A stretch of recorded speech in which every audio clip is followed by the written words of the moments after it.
नमस्कार, मैं दानिश अंसार और आप देख रहे हैं पीआरबी। हमारे साथ भानु प्रताप जी हैं जो कि वरिष्ठ वकील हैं सुप्रीम कोर्ट के। लगातार यूपी चुनाव पे अपनी राय दे रहे हैं और सक्रिय हैं चुनाव में, और तमाम विधानसभा कुछ दिन पहले लखनऊ भी गए हुए थे। आपसे जानेंगे जिस तरीके से आरोप प्रत्यारोप तमाम पार्टियां एक्टिव है, सब कुछ हो रहा है, उसी तरफ बीजेपी जो है वो एक नया नारा दी है कि सोच ईमानदार काम दमदार योगी सरकार। इस बार कैसे देख रहे हैं? तमाम आपने से कई बार हमारी बातचीत हुई, कई विफलताएं भी आपने गिना दी है, लेकिन फिर इस नारों का क्या मतलब होता है कि सोच ईमानदार है, सब कुछ तो ठीक है, फिर क्या दिक्कत? बीजेपी के पास में चाहे वो केंद्र की राजनीति करे चाहे किसी राज्य की राजनीति करे, प्रचार के अलावा और बड़े बड़े नारों के अलावा और झूठ बोलने के अलावा, हिंदू मुस्लिम लड़ाने के अलावा, जातिवाद के नाम पर वोट इधर से उधर करने के अलावा और कोई काम उनके पास नहीं है। देखिए, योगी तो एक बड़ा चेहरा के तौर पे तो दिखाया जा रहा है, कुछ लोग तो प्रधानमंत्री प्रोजेक्ट कर रहे हैं उन्हें। भाई ऐसा प्रधानमंत्री के लायक है भाई? नहीं, प्रधानमंत्री के लायक तो वो अब से थोड़ी प्रोजेक्ट कर रहे हैं। प्रधानमंत्री के लिए प्रोजेक्ट वो उस समय से कर रहे हैं जिस समय योगी मुख्यमंत्री बने, और उसके बाद प्रदेश में किसी भी प्रदेश में जहां भी चुनाव हुए वहां पर चुनाव प्रचार में भाजपा की तरफ से योगी एक चेहरा रहे। इनको प्रोजेक्ट आरएसएस उसी समय से कर रहा था, ये इसमें तो कोई शक वाली बात नहीं। यूपी में तो मजबूत है ना, इतना आसान नहीं है। बंगाल तो नहीं है, आप भी जानते हैं। कौन कह रहा है कि यूपी है? नहीं, यूपी में कैसे मजबूत है? मैं मुझे आप बताइए कि यूपी में कहां से मजबूत है? आप देख रहे हैं कि लगातार केवल और केवल विज्ञापनों में मजबूत हैं, और योगी के विकास की तो उसी समय कब्र खुद जाती है, बिल्कुल सच्चाई सामने आ जाती है, उसका नंगापन सामने आ जाता है जिस समय इंडियन एक्सप्रेस में फ्रंट पेज पर जो फोटो छपती है जिसमें योगी की फोटो है, और वहां पर जो दिखाया गया हाईवे दिखाया गया है, उस हाईवे और जो बिल्डिंग दिखाई गई है, वो हाईवे और बिल्डिंग कहां कहां, कलकत्ता का जो मा फ्लाईओवर है उसकी वो दिखाई गई है। दूसरा जो उसमें दिखाई गई फैक्ट्री, वो फैक्ट्री का फोटो 2016 में ऑलरेडी, यानी योगी के मुख्यमंत्री बनने से पहले ही वो कई जो पत्रिकाओं में कई जगह पे वो फोटो छप चुका। वो कहां का है पता लगी है कि वो अमेरिका की कोई फैक्ट्री है। तो आपकी सारी चीजें नहीं, देखिए आप इसी को कहें, आप इसी को बताएंगे। दूसरा और मैं बताता हूं, चलिए आप इससे अलग हटके और मैं एक चीज आप बताता हूं, आप उसको भी देखिए, आप उसको भी जानिए समझिए। आप देखेंगे कि एक हल्ला बड़ा मचा है, जो दिल्ली में भी ऐड दिख जाते हैं आपको लगे, उसमें लगा कि 10 साल में 2 फ्लाईओवर, तो सॉरी आई एम सॉरी 10 साल में 2 हाईवे। 2 हाईवे कौन से? आप समझते हैं बीएसपी ने बनाया था, वो Yamuna express way, 2 express way बने। यमुना एक्सप्रेस वे हो गया एक जो नोएडा से आगरा तक है, और अखिलेश यादव ने बनाया आगरा से लेकर लखनऊ तक। तो 10 साल में यानी दोनों सरकारों ने केवल एक एक एक्सप्रेस वे बनाया। योगी का दावा है कि 4 साल में 5 एक्सप्रेस वे, उनमें से कोई भी काम किसी का भी पूरा नहीं है। यहां तक कि कुछ के लिए तो अभी शायद जमीन भी पूरी तरीके से जो ली नहीं गया, किसी पे काम जो कितना शुरू हुआ यह भी पता नहीं है। तो आप कह रहे हैं पूरा एक भी नहीं है आपका, और यह संभावना जताई जा रही है, यह संभावना जताई जा रही है कि शायद इलेक्शन से पहले, चुनाव से पहले जो आपका वो है पूर्वांचल वाला जो है, शायद वो पूरा हो जाए, और शायद वो गाजीपुर से लेकर उधर जो आजमगढ़ वाला हाई वो एक्सप्रेस वे शायद वो पूरा हो जाए। ये 2 शायद पूरे हो सके। तो आप इसकी बात करें, मतलब आपका काम जो, अगर आप इस तरह से तुलना करें तो जो अखिलेश यादव ने आगरा से लेकर वहां तक वो बनाया लखनऊ वाला, वो तो सारा जमीन एक्वायर और सारा सब कुछ उसकी साइड वगैरह वो तो पूरा जो है 23 महीने में कंप्लीट कर दिया उसने। अगर आप करें तो उसके हिसाब से आपकी क्या परफॉर्मेंस है? कुछ भी नहीं है, जीरो आपके उसके हिसाब से परफॉर्मेंस। और दूसरा जो हाईवे भी आप जो एक्सप्रेस वे बना रहे हैं आप, जो पूर्वांचल एक्सप्रेस वे है, उसमें साइड की रोड कहीं नहीं है। बताया ये जा रहा है कि अगर उस पर चढ़ जाएगा व्यक्ति लखनऊ से तो बलिया जाके ही रुकेगा, वो साइड में कहीं कोई कट वगैरह रोड वगैरह। तो ये विकास, किस विकास की बात कर रहे हैं आप? दूसरा आप विकास की आप देखिए, आप जो स्कूल कॉलेज हैं, जो बिल्डिंगें पहली बनी हुई हैं, आप उन्हीं बिल्डिंगों को उद्घाटन भी नहीं कर पा रहे हैं। उन्हीं बिल्डिंगों को, स्कूल की बिल्डिंगों को, स्कूल और कॉलेज के, उनको आप शुरू नहीं कर पा रहे हैं क्योंकि आपके पास में उनके लिए टीचर नहीं है, प्रोफेसर्स नहीं हैं। तो कैसा विकास है आपका?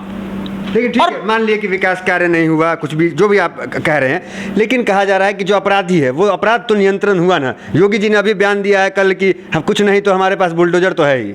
नहीं, आप विपक्ष की भैया आपके को जो बाहुबली उनको डरा रहे हैं क्या? नहीं नहीं, देखिए बुलडोजर क्या है, आप कुछ जिनको आप बाहुबली कहते हो सिर्फ उनको आप डरा के जो है उनके घरों को तोड़ के और आप अपने आप को जो बहुत बड़े पहलवान बन रहे हो।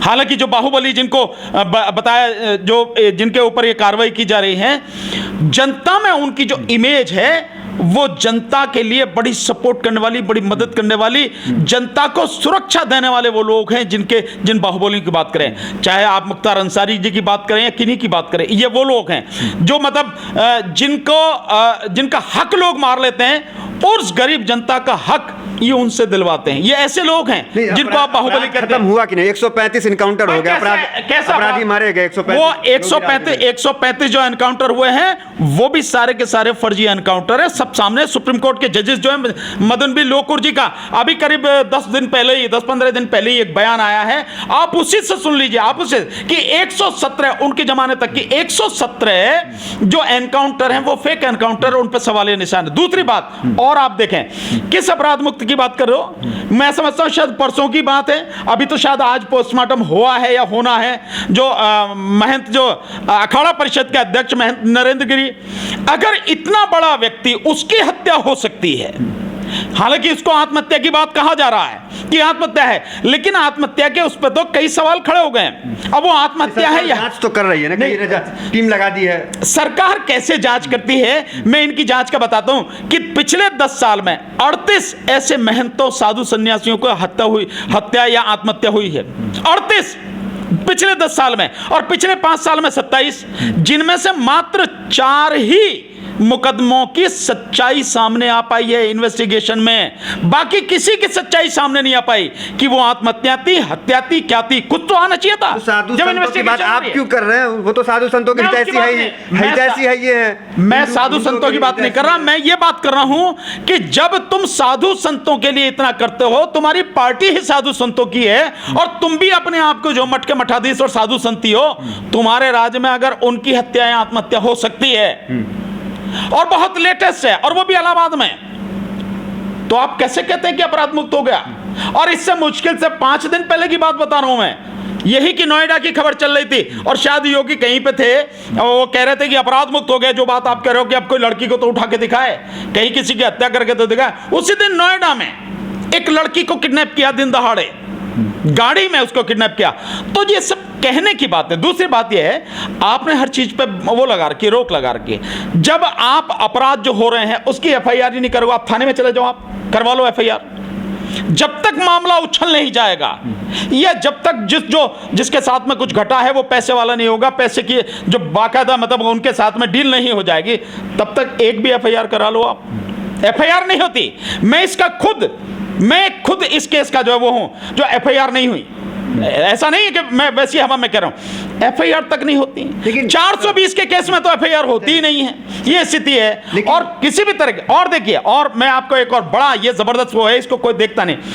आपके साथ में अपराध हुआ, आप अपनी कंप्लेंट लेके गए, तो पुलिस का तरीका यह है कि जो भी कंप्लेंट लेके गया उसकी कंप्लेंट ले और उसके बाद उसको रिसीविंग दे कि हमने आपकी जो कंप्लेंट प्राप्त कर ली है, मोहर लगा के साइन करके दे।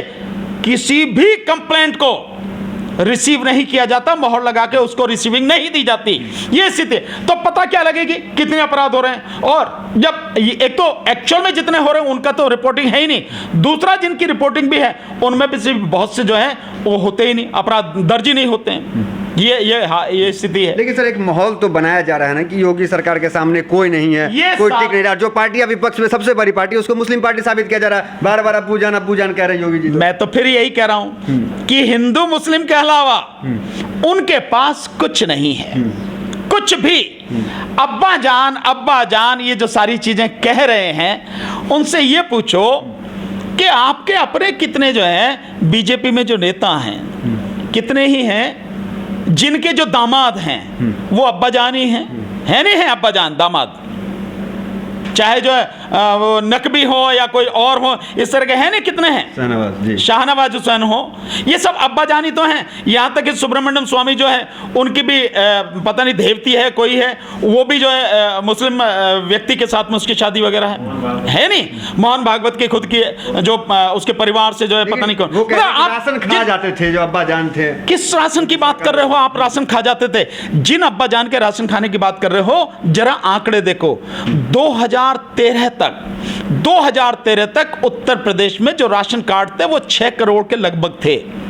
उसके बाद में जो फूड सिक्योरिटी एक्ट आया 2013 में, और फिर लोगों को कि भाई इन लोगों को भी राशन देना है, जब कार्ड बनने शुरू हुए तो 2016 तक तकरीबन 14 करोड़ राशन कार्ड उत्तर प्रदेश में बन चुके थे। वो 14 करोड़ राशन कार्ड अब्बा जान के थे। अगर उत्तर प्रदेश की आबादी की बात करें तो 20% आबादी मुस्लिम समाज की मान लीजिए, आज की तारीख में 24 करोड़ है, तो कितने हो गए 20% में? कितने हो गए आप बताइए? 25 चौका 100, मतलब जितनी स्थिति है ज्यादा से ज्यादा उनकी आबादी 5 करोड़ है। 5 करोड़ में पूरी आबादी की बात कर रहा हूं, और कार्ड कितने हैं? 14 करोड़। 14 करोड़ कार्ड ये अखिलेश के जमाने में ही बन चुके थे। 14 करोड़ कार्ड, 14 करोड़ 1 लाख। और इस समय जब योगी आए, योगी के आने के बाद तब से लेकर अब तक इन 4.5 साल में मात्र 85 लाख कार्ड बने हैं। यानी आज की तारीख में उत्तर प्रदेश में राशन कार्ड है 14 करोड़ 86 लाख। चलिए आखिर तो अब्बा जान की बात आप कैसे करें? वो जो सारे के सारे, अगर सारे अब्बा जान को भी मान लो कि राशन वो, तो बाकी जितने लोग थे क्या उनको राशन नहीं मिलता था? कौन ऐसा जाके पूछो किसको राशन नहीं मिलता था? राशन मिलता था। हाँ, ये बात जरूर है कि बीजेपी ने, योगी और मोदी की सरकार ने प्रदेश और देश में लोगों की हालत इतनी बदतर कर दी है, इतना बुरा हाल कर दिया है, लोगों को भिखारी बना दिया है। और अभी भी इनकी बीजेपी की जो है, आप देखिए बेशर्मी देखिए आप, कि पैसा सरकार का पैसा मतलब पब्लिक का पैसा, जनता का पैसा है, और जनता के पैसे से जनता को ही जिंदा रहने के लिए जो अनाज दे रहे हो आप, उससे कह रहे हो मुफ्त। तुम्हारे भैया ये जो तुम्हारे जायदाद में से आ रहा, तुम्हारी तनख्वाह में से आ रहा, तुम्हारे घर की दौलत लुटा रहे हो तुम, ये पब्लिक का पैसा है।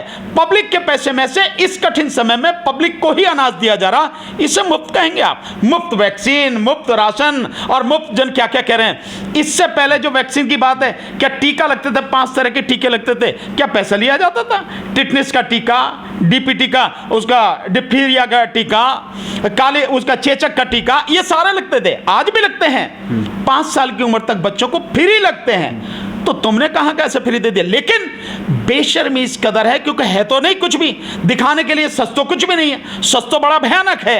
वो लाशें जो गंगा में बहती हुई 2000 लाशें, उन्हें कोई भूलता नहीं है। जो रेत में दबी हुई लाशें हैं 4-5 हजार, उन्हें कोई भूलता नहीं है। जो इलाहाबाद में है रेती में, जिनसे जो चादर भी नोच ली गई, और वो सारी जो स्थिति है उन सबको वैक्सीन की वजह से, उसकी जो कोरोना की वजह से, जो ऑक्सीजन, हॉस्पिटल, डॉक्टर, दवाई कुछ नहीं लोगों को मिला, बेड भी नहीं मिला, उससे जो लोगों की हालत हुई, लाखों लोग उत्तर प्रदेश में मर गए।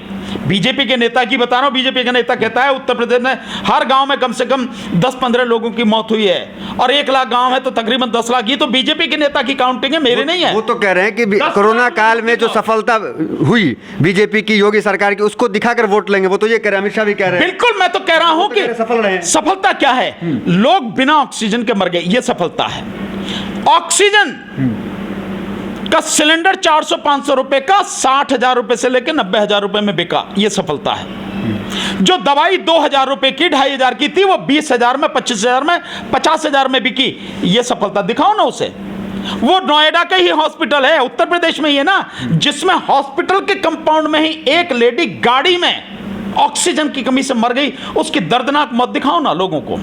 वो सारे के सारे खुद बनारस में, जो इनका बीजेपी के आदमी बनारस में, जो उसके जो एक परिवार के व्यक्ति की, बड़े वहां के प्रसिद्ध व्यक्ति हैं, ब्राह्मणी है वो, उनकी जो उसकी मौत हुई, सारे के सारे तो दिखाओ ना, ये दिखाओ इन सबको कि किस तरह से आप मरे हुए लोगों से आपने रामनामी चादर भी छीन ली, जो कफन जो वो भी नोच लिया। ये सारी चीजें गिद्ध और चील कौवे कुत्ते खा रहे हैं लाशों को गंगा में, ये दिखाओ ना, ये सारी उपलब्धि है। लगता है कि सब याद रहेगा जनता को?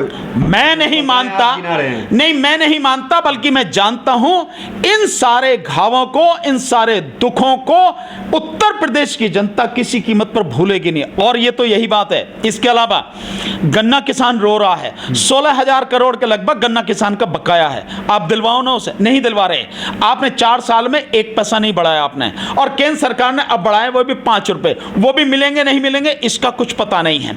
आपने खाद के दाम कितने बढ़ा दिए आपने, चाहे डीएपी हो चाहे यूरिया, आपने कितना पेट्रोल और डीजल के दाम बढ़ा दिए। महंगाई कहां से कहां है? रोजगार जिसका आप ढोल पीट रहे हो, उस रोजगार में लेकर के तो आपने जंतर मंतर पे आंदोलन भी किया। मैं तो बिल्कुल, देखिए मैं तो निजीकरण के विरोध में लगातार, मैं तो निजीकरण के विरोध में, ईवीएम के विरोध में, महंगाई, ये जो सारी चीजें जनता से जुड़ी हैं, हकीकत में यही मुद्दे हैं। सड़क का विकास आपने कर दिया, आपने कह रहे हैं आपने हाईवे बनाया, चलो मैं मान भी लेता हूं, क्या हाईवे बनाना, बिल्डिंग बनाना यही विकास होता है? लोगों की जिंदगी में क्या फर्क पड़ा? क्या एजुकेशन मिल गई उनको? क्या हॉस्पिटल और डॉक्टर मिल गए उनको? क्या दवाई मिल गई उनको? क्या उनको रोजगार मिल गया उनको? नहीं, इस मामले में जीरो हैं आप, शून्य बिल्कुल। और ये सब कोई देख रहे हैं, कितनी बड़ी संख्या। जो कोरोना काल में फर्स्ट लहर में जो वो आए थे प्रवासी मजदूर, 2.5 करोड़ प्रवासी मजदूर उत्तर प्रदेश के, जो बेचारे हजारों किलोमीटर की दूरी जो पैदल कर गए, और यूपी पुलिस ने खूब लठ बजा उन पे, मतलब निर्दोष लोगों पर, केवल वो वहां से जा रहे हैं निकल के, कोई गाड़ी नहीं, कोई बस नहीं, कितने कष्ट झेल के उन पर लठ बजा रहे। ये है आपकी उपलब्धि। चलिए, तो ये भानु प्रताप जी थे, जो कि बड़ी बेबाकी से तमाम सवालों का इन्होंने जवाब दिया। सरकार पे कई सवाल निशान भी उठा दिए कि सरकार ने क्या सफलता क्या विफलता सब कुछ गिना दिया। तो फिलहाल इस वीडियो में इतना ही, मिलता है अगले वीडियोज़ में, बने रहे हमारे साथ। धन्यवाद।